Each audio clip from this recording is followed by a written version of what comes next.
necessary but isolated. You're valuable. That doesn't mean you're liked. The more capable you prove yourself to be, the fewer people want to sit beside you at dinner. But usefulness keeps you alive. And staying alive is everything. Level 6. The Acting Captain. Your captain runs into trouble. Maybe it's an indictment, maybe health issues, maybe surveillance so tight he can't leave his house without being followed. He points at you. For now, you're in charge. It's temporary, everyone knows it. The seat doesn't belong to you. Still, it feels different. People greet you differently. Envelopes land in your hands. Decisions stop at your door. This role isn't about force, it's about balance. Money must keep flowing upward as if nothing changed.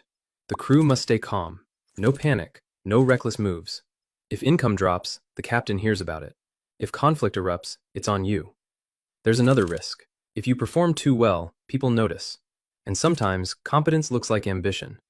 Ambition makes higher-ups uneasy, so you manage carefully.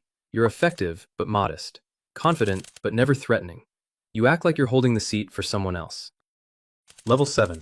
The Captain. The temporary title disappears. Now it's official. You're a capo.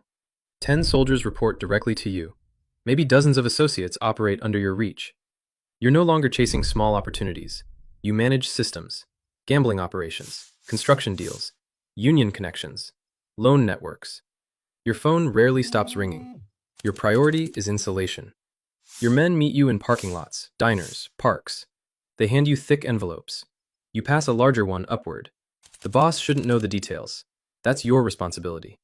If revenue dips, it's your problem. If law enforcement shuts something down, you replace it quickly. Consistency matters more than excuses.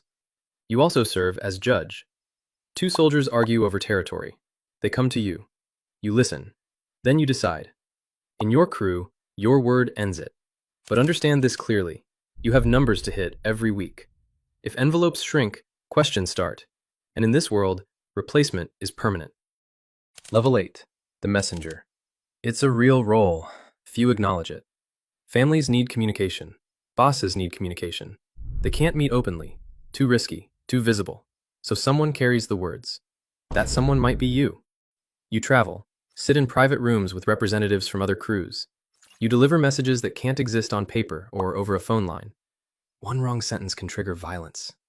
You smooth problems before they explode. Maybe an insult crossed lines.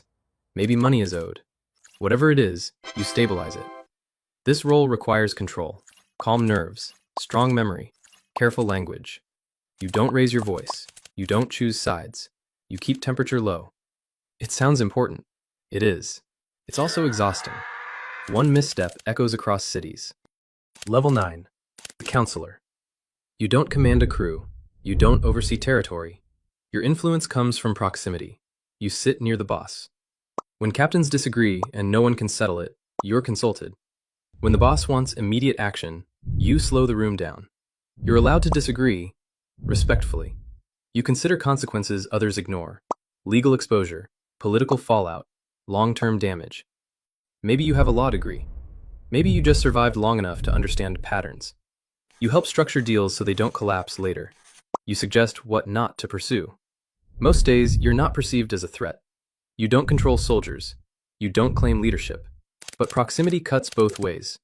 If the boss falls, you're close enough to fall with him. Level 10. The Underboss. Second in command. The boss decides, you execute. Captains report to you. Large payments pass through you. Disputes too large for a captain, but too minor for the boss, land on your desk. You absorb pressure. You're also the first name investigators focus on. That's intentional. You create distance between the boss and exposure. At the same time, you're the logical successor. If the boss ends up in prison, or worse, attention shifts immediately to you. Power increases. So does risk. You must appear strong enough to lead, but never strong enough to threaten the current boss. It's a balance that never relaxes. Level 11. The Boss. You sit at the head of the table. You're not near weapons, not near the daily money flow. Layers separate you from anything traceable. You mention a problem quietly. Days later, it no longer exists. You meet other bosses in controlled settings. You divide territories, approve new members. No countryside exit. You hold the position until something removes you. A hospital bed, a prison sentence, or a sidewalk outside a restaurant. You climbed level by level, knowing this was the final view. And at this level, there is nowhere else to go.